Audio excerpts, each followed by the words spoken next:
And now, it's time for your Low Country Real Estate Market Update. It's the Brian Beatty Real Estate Show. Brian is one of the top 1% real estate agents in Charleston. Find him online at listingsincharleston.com. That's listingsincharleston.com. Or call him at 843-800-0065. That's 843-800-0065. Now, broadcasting from the WTMA studios, here's your host, Brian Beatty. Good morning, Charleston, and welcome to another edition of the Brian Beatty Real Estate Show here on the Big Talker, 1250 WTMA and WTMA.com. I'm your host, Brian Beatty.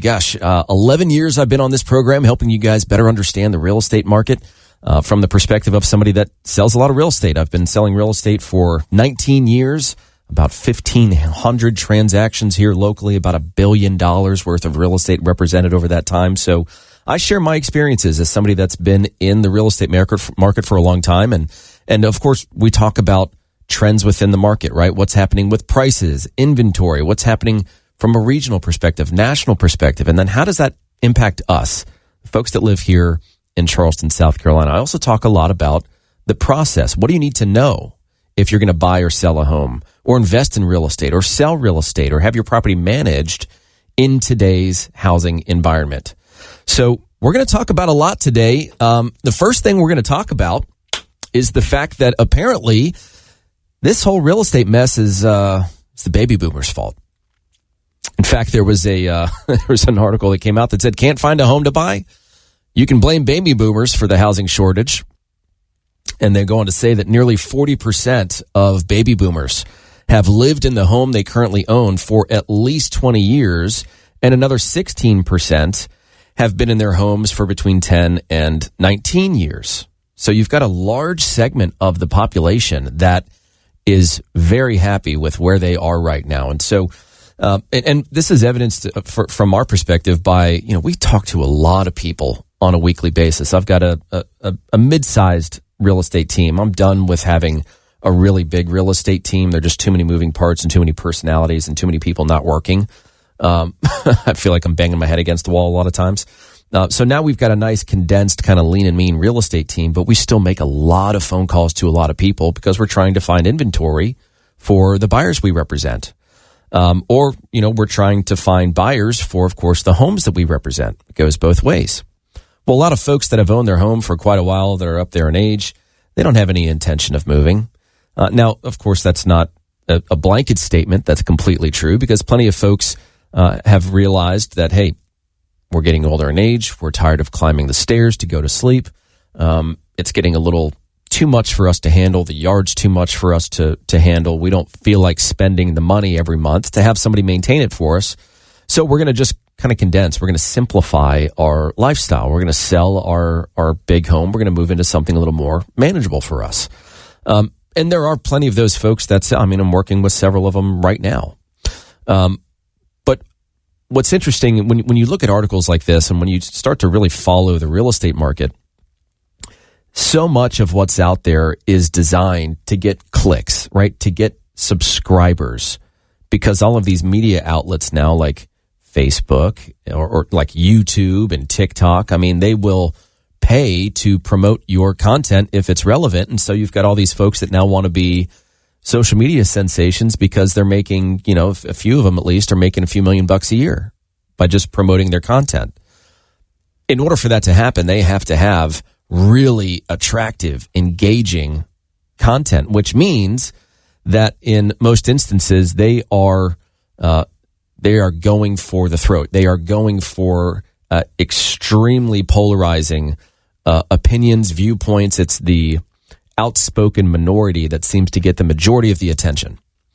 And so when you Google what's happening in the real estate world and the housing market and whether we are basically in good shape or not, and really what you're doing is you're trying to determine whether right now is the right time to move or not. Are you setting yourself up for success or failure, right? And the challenge is there's so much information out there right now that it's challenging to determine who to trust, who to believe. And I understand the irony in that statement as somebody that's had a radio show for the past 11 years here. But what a lot of people are engaging with people about is the idea that we're in a real estate bubble and that bubble is about to burst. Well, I don't personally believe that we are facing a housing bubble issue. There's not a bubble, so to speak, that's about to pop. What we're staring down is an entirely different crisis. It's a supply shortage that has all these folks fighting just to break into the market. And the reality is, after the market crashed in 2008, U.S. home builders spent like a decade trying to kind of get back on track, but they were handcuffed. They were building homes at about half the rate of what we were used to for the past 3 decades prior to that. And so that over time led to, of course, a housing shortage, right? A real housing crunch. And so you've got all these different estimates from all these different economists and talking heads on where we're going to end up at the end of this year. Everybody's really concerned right now about interest rates.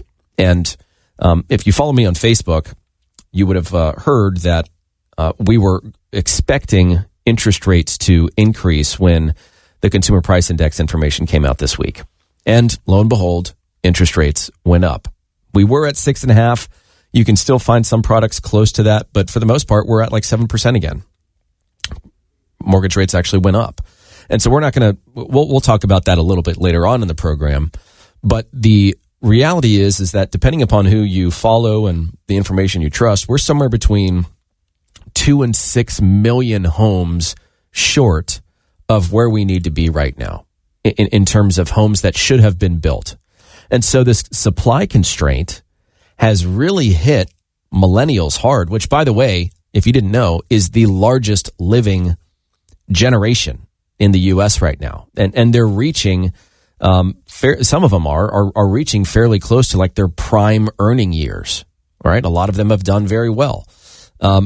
You add to that their desire for, a bigger house with a yard and a picket fence so they can start a family, or their family is growing, or let's be honest, they can just afford it. And it starts to kind of make sense as to why real estate prices have shot up. The lack of inventory is really the reason why prices didn't drop, even when mortgage rates shot up. I mean, yeah, of course, buyers pulled back, and we've seen that. Last year was a tough year for a lot of real estate agents. But sellers pulled back even more because they didn't want to leave their interest rate. So for home prices to suddenly crash, there have to be a growing pool of desperate sellers that need to offload their homes at a lower price than where they are right now. Or of course, even worse, they lose them to the foreclosure process. But one of the metrics that we look at to determine kind of the health of the housing market is the labor market. So it has direct ties to the housing market. We're basically back to pre-COVID levels. I mean, when we start to see a spike in unemployment claims and quits percentages, right? Like millions of people get fired or quit their jobs every year. And of course, the quits percentages, we're looking for people that are quitting their job and looking for something that's going to pay them more money. It's a telltale sign of a tightening labor market, right? Which can cause folks to sell their homes, or of course, on the flip side, it can fuel relocation. And a strong labor market has really benefited us here in Charleston because, now that we've got folks that can live anywhere and still keep their job on top of everything else that we have going for us here in Charleston, it helps to paint the picture of, I guess, why real estate prices are so high. And it's incredible. My wife and I will sit like on the couch at times and we'll look at some properties, or we'll look at things that get listed for sale or sell kind of around our neighborhood. And we are just shocked at the price that some of these homes are listing and selling for. And they're selling in like a day or days.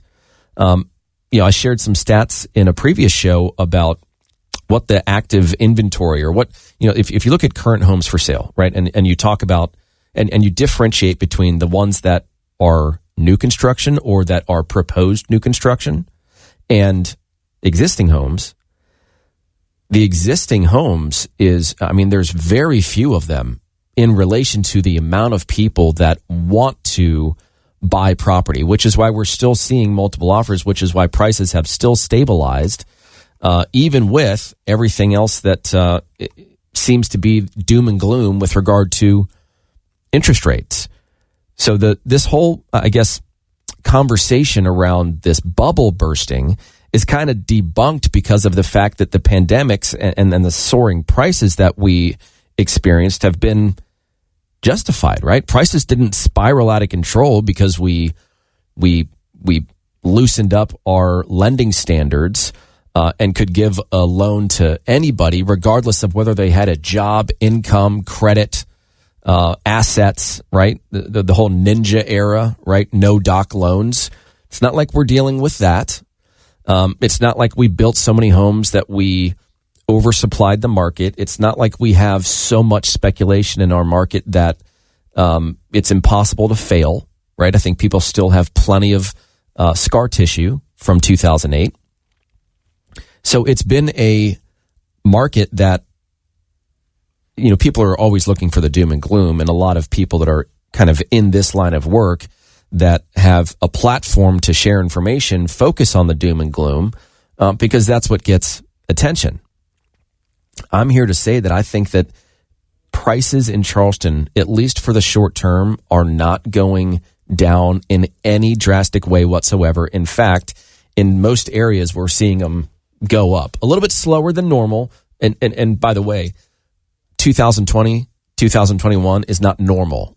Okay. We can't compare the market of today to the market of 2-3 years ago when interest rates were at 3%, because that was not a normal market. It is not normal for a property to appreciate 10, 15, 20% in a single year. If that were the case, then no one would be able to afford a home a few years from now. So once rates, normalize, housing affordability will just simply return to kind of where we were pre-pandemic. But it's going to go from really bad to just kind of bad. It's not really going to fix the issue. Now, I do have some ideas on how we're going to normalize this market over time, and I'm going to share that with you next. And again, you guys, several of you listen to this program regularly, and I appreciate that. Some of you might be listening for the first time. So I'm just going to invite you guys to go and kind of check me out in a few different ways. You can visit my website, listingsincharleston.com. That's listingsincharleston.com. You can hear this show on iTunes and Spotify and Google Play. You can watch our videos on YouTube where, as I'm speaking, I'm videoing myself, and we put those videos on YouTube. So if you want to put a face to the voice, then YouTube is the place to be. Or if you just have a specific question, you're thinking of buying, selling, investing in real estate, maybe you have a home that you'd like for us to manage for you, or you're thinking of getting into the business, please give me a call. 843-800-0065 is the number. 843-800-0065. Or remember, listingsincharleston.com. I joked that there's this article that came out, I think it was earlier in the week, where basically they're blaming baby boomers for this mess we're in. Why not just sell your house? Gosh, don't you know we have an inventory shortage? What's wrong with you?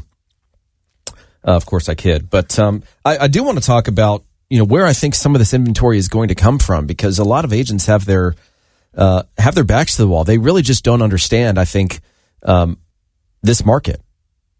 And let's be honest, it's a tough one to try and figure out. We don't have crystal balls. We don't know what's going to happen. But I think for the select few in our market that really follow the market and the economics attached to it, we've got a pretty good idea of what we think is going to happen. And if you've been listening to this show, you know that every year, toward the end of the year, I do a recap of the year, and then I do predictions for the following year. And I'm happy to say that if you can test this, if you go back and you look at my predictions, they're pretty spot on, which I would say is just a function of the fact that I'm a very well-researched real estate agent. In order to have this radio show for the length of time that I've had, I have to understand and be an expert in this market. And so we have a lot of people calling in right now that are just kind of wondering, mostly from a timing perspective, what should I do? Is it an appropriate thing to start talking about selling my house. There is a ungodly amount of people that would sell if the situation were, I'd say, perfect, but really just right. That everything kind of falls in line. The right property that they want to move into is available. If they're now at kind of a stage in their life where they're on a fixed income, the financials of this have to make good sense. Otherwise, they'll just stay where they are because, the majority of the population has an incredible interest rate. Did you know that 40% of all homeowners don't have a mortgage? And of those that do, 4 out of 5 have a rate under 5 right now. Almost 80% of people have an interest rate under 5%. And I think it's 2/3 of people have it under 4 and 40% of people have it under 3 or something like that. I've shared those stats before. I'm just going off memory. But there's an incredible amount of people that would like to move. They just can't make sense out of it financially right now. And as they're kind of sitting back and watching and waiting for the timing to be perfect, they're watching the homes that they could afford last year kind of go out of sight because prices are still going up. Now we've got interest rates that they've come down a little bit, right? We were over 8% for a little while there toward the end of last year, in October when it spiked. And then it went down to 6.5. Now we're at 7. So I get it. I get the plight of the homeowner with a fantastic interest rate that at this point loves their interest rate more than they love their home. And it puts them into a challenging position. Now, there are plenty of people out there that can simply afford a higher interest rate. And if we're being honest, a 6% interest rate is not bad. Sure, it's not 3%, it's not 2.5%, but I think we need to put that behind us. I don't think we're getting back to 3% anytime soon. That's a prediction I'm willing to make. But I think there are a lot of people right now that are sitting on the fence that say, hey, once interest rates get to the 5s, I'm gonna pull the trigger. I'm gonna move. I'm gonna make sense out of moving. But I can't leave a 2.75 interest rate and jump into a 7% interest rate. It just doesn't make sense. The timing just isn't right, and I can wait. Okay, that's fine. I get it. What I think will happen is a lot of people, when they wait for interest rates to get to the 5s, it's going to create a surge of new listings. I think the floodgates will open. I think we're going to have a ton of new inventory hit the market in relation to the amount of inventory we have now, which has basically been stuck. Like our market is kind of gridlocked right now. What we put on the market, we very quickly absorb because of the high demand we have. The question is going to be, when interest rates come down to more attractive levels, will the demand just eat up all of that inventory? In other words, are we making lateral moves? Hey, I'm selling and I'm buying. And there are plenty of people in all price ranges to where even though we're putting more new listings on the market, we're not really gaining any ground from a supply perspective. And new construction takes a long time to get off the ground and get going. And so there's no quick fix there with new construction. They're trying, and almost every other transaction in our market is new construction. But I tell you what the big issue is right now with regard to this issue we have with low supply, and that is that if you do the math on buying a piece of land, developing it, and then building a home for a first-time home buyer, it just doesn't pencil out. Builders don't make any money on it, right? It's really not that complicated. The math for building housing at the bottom of the market supply just isn't profitable. And so we need to change the math. The most straightforward way to do that would be to provide some sort of incentive or tax relief for builders who build homes for entry-level buyers, where they purchase them at or below the median home price, right? And there's a lot that can be done politically, and it's going to be very interesting to see this year how they address housing. In my opinion, of course, I'm a little jaded because this is what I do all day, every day for almost 2 decades. But that has got to be at the top or very close to the top of their list. Aside from all the other political issues that we have right now, of which there are many. But I think that they could, like Congress, as an example, could reduce the federal income tax that builders pay on those sales. They could expand the low-income housing tax credit. I mean, there's a bunch of different things that they could do to create more supply for entry-level buyers, first-time home buyers, or folks that are just in that wage bracket. And when that happens, you've got this kind of trickle-up effect in real estate and a trickle-down effect in real estate, meaning the more first-time home buyer supply we have and the more we sell, over time, we will create more opportunities for those folks to then move up into more expensive homes. Those folks that are selling that kind of middle-tier home are now moving up into something even more expensive, or maybe they're staying in the same price range, but they're moving to a different location because maybe schools are important to them now. Who knows? A lot of factors there. But the reality is the people that are feeling this market the hardest are the people that just aren't making enough to put enough money in their pocket at the end of the day to save up for a down payment and or afford the monthly payment. Because it's not just interest rates that have gotten more expensive locally. It's also insurance. When was the last time you took a look at your insurance bill? If you haven't, use this show right now as a reminder to call your insurance agent. Make sure that you've got the proper coverage.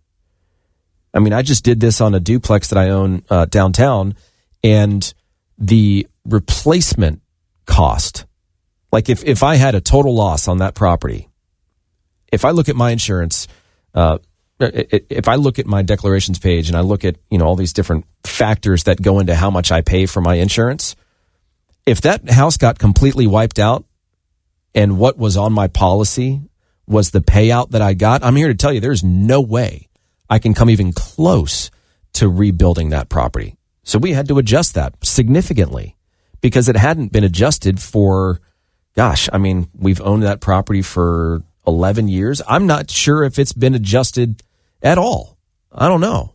And that's my issue. That's my fault. I take responsibility for that. Of course, it'd be nice if the insurance agent you're working with was being proactive, but at the end of the day, they're not the ones that are going to write the check to rebuild the house. It's going to be their insurance company, and with whatever's left, you got to just deal with it. So I know that's a sidebar, but please, if you have not looked at your insurance policy recently, now's the time to do it.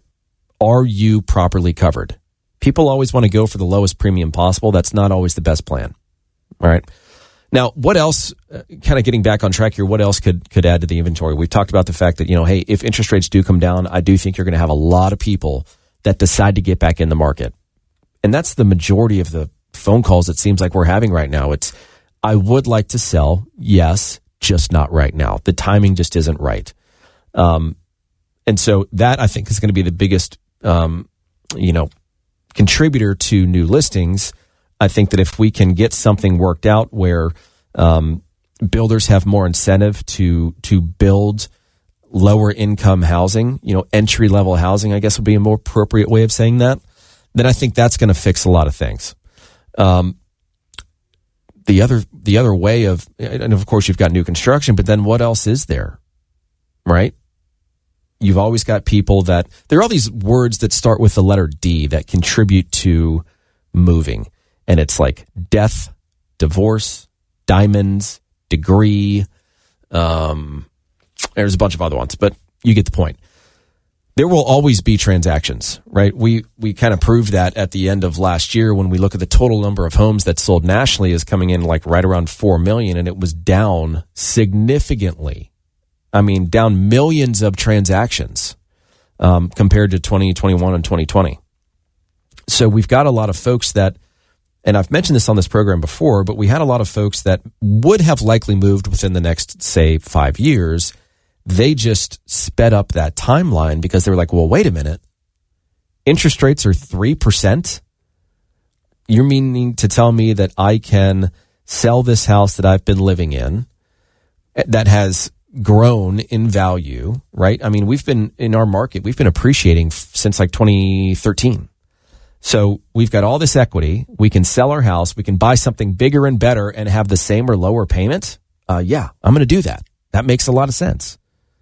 Of course, now it's, well, I'm not sure that makes a lot of sense for me. I think I'm just going to stick it out for a little while longer, wait for this market to kind of level off a little bit. And so, the other side of it is, maybe there is something that happens in a big way economically that causes folks to need to sell. They lose their job. I talked about the job market right now on this show in this previous segment, and it's looking good. I mean, unemployment is really the thing to watch, and unemployment is low right now. So I think that we have, in my opinion, a fairly stable market ahead of us this year.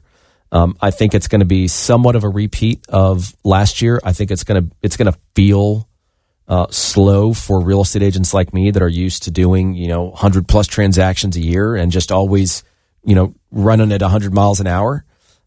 It's nice at times, frankly, to slow down a little bit and take stock and have a little rest and relaxation. Not to say that we're not working hard, and we've been very busy so far this year. And in fact, a lot of folks that listen to this radio show have given us the opportunity to earn their business, and we have, and we appreciate that. Those of you that are listening that we're currently working with, you know who you are. So we really do appreciate that. But I think that, you can get really wound up in the state of the market and all of these contributing factors that are going to cause folks to have polarizing opinions about it.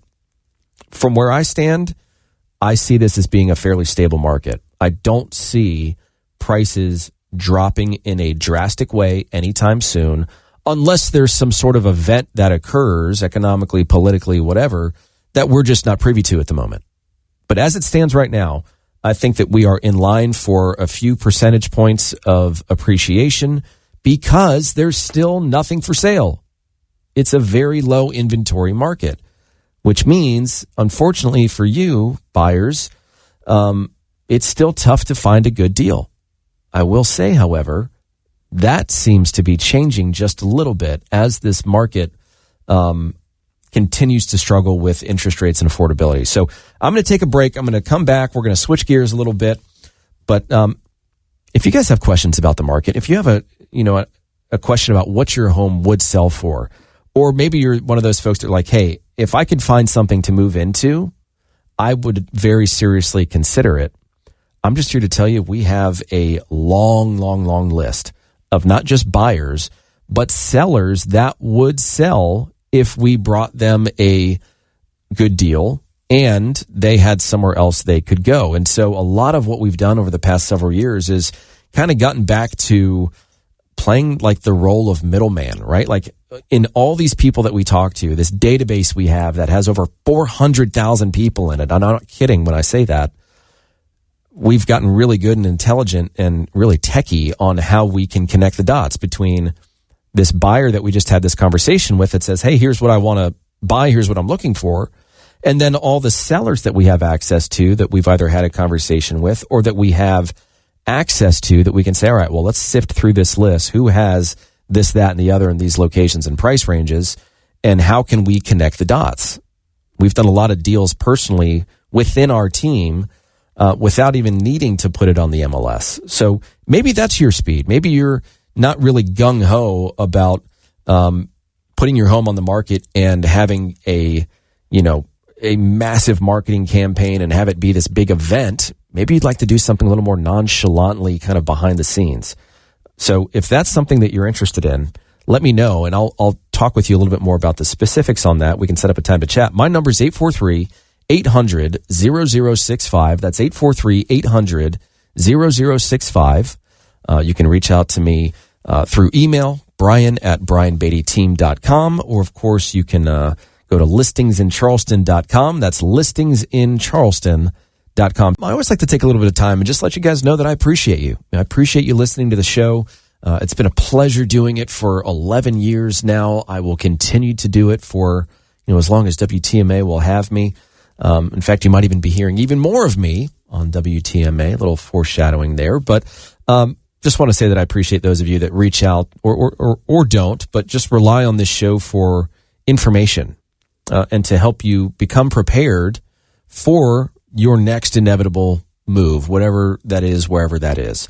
So thank you for that. Now, I want to talk for just a little bit about homes that are listed for sale that end up not selling. I want to talk a little bit about the reasons why. Then I want to talk about what some people I think are going to experience when they list a home for sale and then it doesn't sell. And first, let me just say this. Over 60% pre-COVID, I need to preface that, pre-COVID, when the market was somewhat normal, over 60% of the listings we sold were previously listed by other real estate agents. So we have a really good long track record on being hired as like the second agent and rebranding the property using our marketing techniques, our pricing strategies, and just our overall approach to sales, which is much different than most. And we get the property sold, and we've got a long list of hundreds of properties we've done that for. So if you're, one of those folks where maybe you tried selling last year and it didn't work out for whatever reason, we can usually pinpoint the reasons why it didn't sell. And then it's just up to you to make the decision as to whether you want to make some corrections or, take the leap of faith and hire an agent that's going to be more conducive to you, your situation, and ultimately get the deal done, right? It's like what I tell to a lot of folks is that the best relationship you can have with a real estate agent is a short one, right? Nobody wants to be on the market for longer than they need to be. No one wants to show their home to folks that aren't ready, willing, and able to buy. And so, of course, we've really kind of humanized this process of selling because it's such an emotional process. It becomes even more emotional when you've tried, you've followed the advice of your agent, and the property doesn't sell. And so what's going to happen is, and that doesn't matter whether it's a month, 2 months, 3 months, 6 months, a year. We have listings still that have collectively been on the market for years, plural, and it still hasn't sold. And a lot of these homes, at least, little sneak peek here, but if you try selling your home at the same price for years, even in a market like the one we're in now, where properties have been appreciating rapidly and it still doesn't sell, clearly something's going on there, right? More often than not, it's the price, because price is a reflection of everything. It's a reflection of condition, location, demand, supply, all of it. And if it's not priced right, more often than not, it's not going to sell. And there's a lot that goes into pricing strategy. We've talked about that a lot on this show, whether it be, hey, we're going to price it at what it's worth, because all these people that are looking online waiting for new inventory to hit the market, they're pretty educated on what homes are worth. They're pretty educated on what a property will ultimately list and sell for. And so if they've been in tune with that market and they've watched that market like a hawk, like a lot of these buyers have, and they have all this information now that they can use through various websites, if you don't hit the market close to what it's worth, more often than not, you're going to sit, right? And then you're going to have to adjust. And most sellers, let's be honest, they don't want to adjust. They want a buyer to make them an offer because they have, kind of baked in room to negotiate. Well, the challenge is the buyers aren't motivated to negotiate because they don't think you're motivated to sell. So if you price it for what it's worth, then obviously that's when you increase the likelihood of creating a multiple offer situation. But, these folks that, like I'll tell you as an example, there was a guy that invited us over to his house few years ago, and he was right in the middle of renovations, a big renovation. And he said, your objective really is to just walk through this house and tell me, once this work is done, what I can expect to sell the house for. No problem. Piece of cake. I mean, I flip properties. We work with flippers.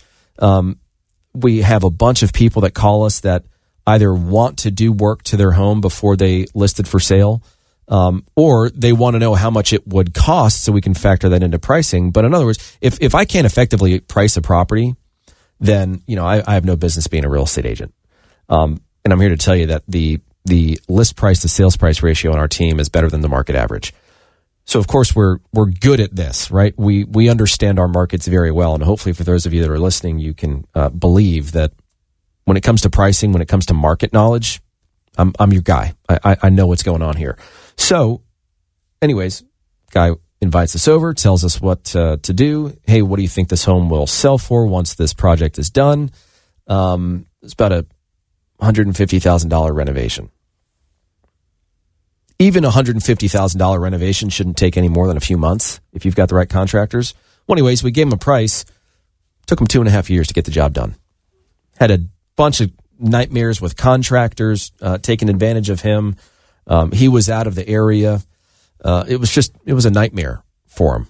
Well, anyways, the project finally gets done, and then he invites over 2 other real estate agents, and they compare the price that I gave, almost 3 years ago at this point, to current pricing, and he goes with one of those agents because my price was way less. Well, obviously, after months and months and months of follow up, we lost touch, and he stopped answering the calls, and then I guess 2 years later, he ends up listing it for sale at a price that was much higher than I quoted because the market had appreciated incredibly from when we first met until he had some other agents come over to the property. And I'm not complaining. I'm just giving you some facts to the story here.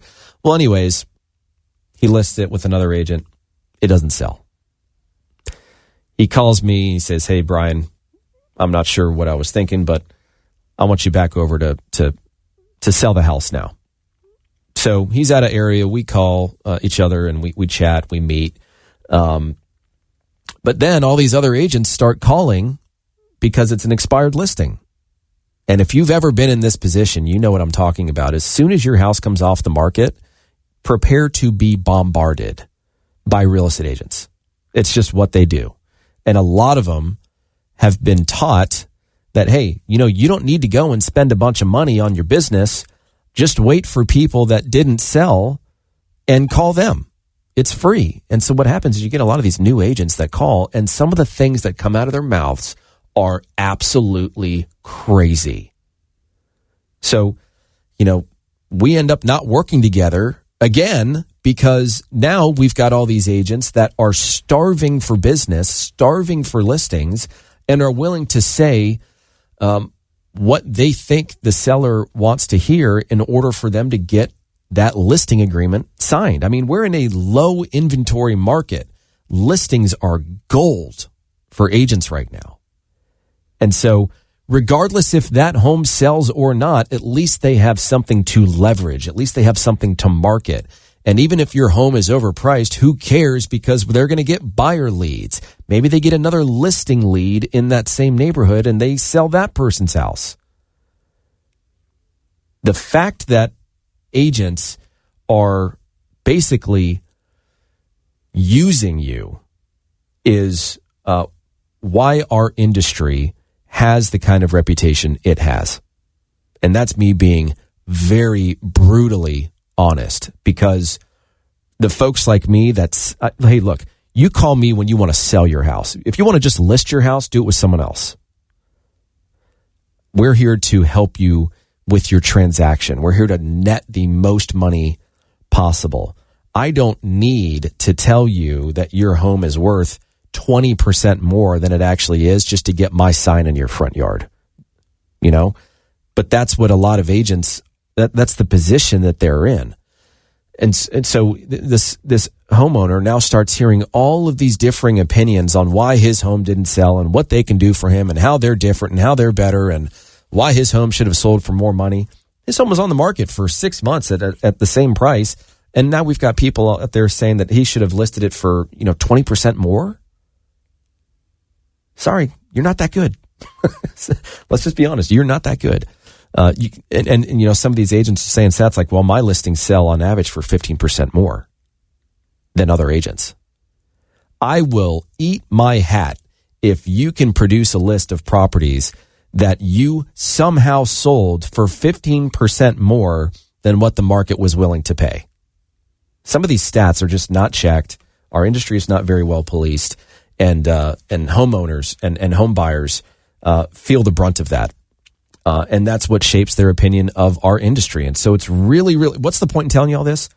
Point in telling you all this is to be very careful with who you hire and make them prove their stats. Tell them to bring the stats with them.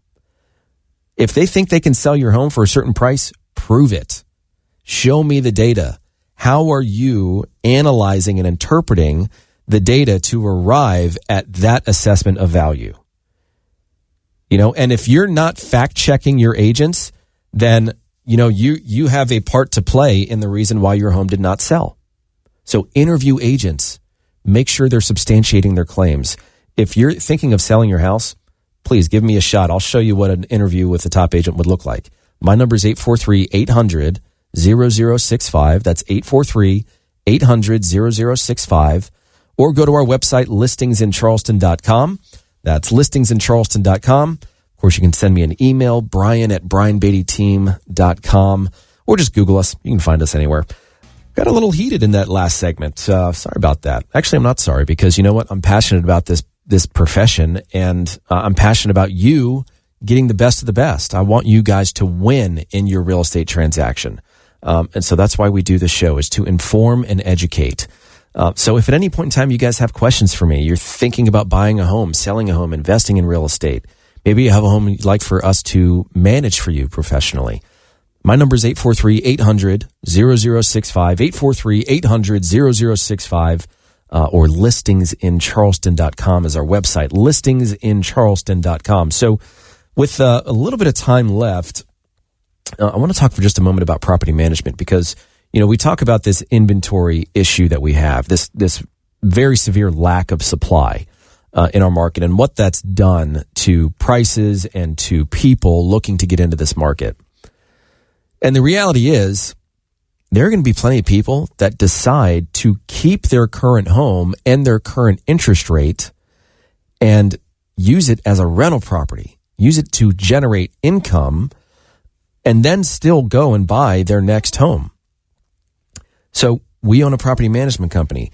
We have been tasked with working with hedge funds, institutional investors, mom and pop investors. I mean, there was a point in time where we had folks that were trying to acquire $30 million a month worth of real estate. And so we created a property management company by investors. Me, I'm an investor, for investors. And so it's a very streamlined company.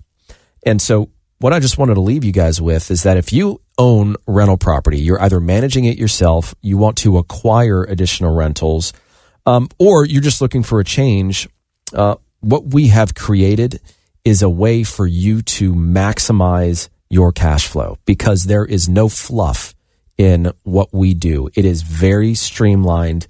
It is designed to keep the most amount of money possible in your pocket and have your property professionally managed and professionally accounted for. So if you'd like more information on that, we're giving away some great incentives right now on the property management side. Give me a call. We'll talk more about that. 843-800-0065 is my number. 843-800-0065 or listingsincharleston.com. Thanks again, Charleston, for listening to the Brian Beatty Real Estate Show. You guys enjoy your weekend.